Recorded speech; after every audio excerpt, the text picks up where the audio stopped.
Today I am going to teach you a fun way to make story stones. And story stones are something that you can use with younger children if they want to tell you something or share something, but they're not really able to do that verbally. So this is how I make story stones. This is one of the ways. I'll show you several different ways, but this is the first. Okay, so what I did was I went online to Canva, and if you're not familiar with Canva, it's canva.com, and all educators get a free Canva account. And they have wonderful graphics. They have everything that you could possibly want on there. And so I took just some basics from things that kids might like. I know that these people are a little bit lighter in color. I wasn't able to find just kind of a generic looking family, but if you have the option and you really have time to search on that and find it, I might find a family that's a little more generic so they can be used for any kid that you're working with. So I'm just gonna cut out some of these.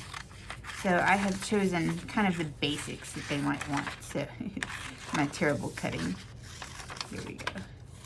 So just the basics that you might want to have for your story stones are things that they can relate to tell you what's going on.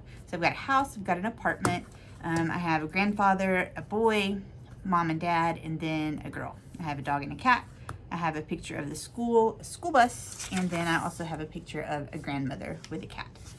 So what I do is use a product called Mod Podge.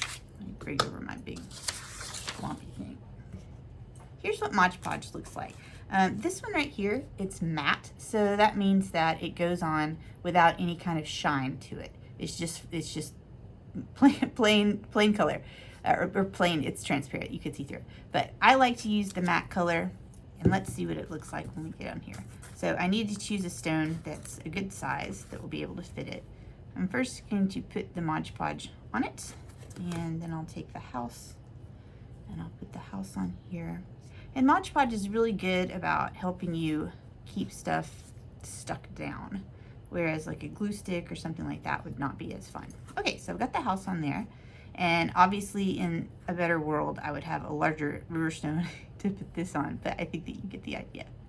All right, and the neat thing about Mod Podge, it's a sealant. So once it sets on there, I don't have to come and put anything underneath it, so my stone will dry.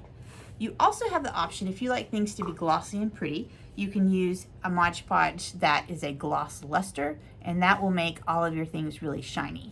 Let's say though that you made them matte and you're just like, oh, I really wish that I had made them shiny. No problem, you can put a clear gloss on them. So the one I have here is just a Rust-Oleum clear gloss. It'll go on there, it'll make everything shiny, and you will be really, really happy. So that is one way to make story stones.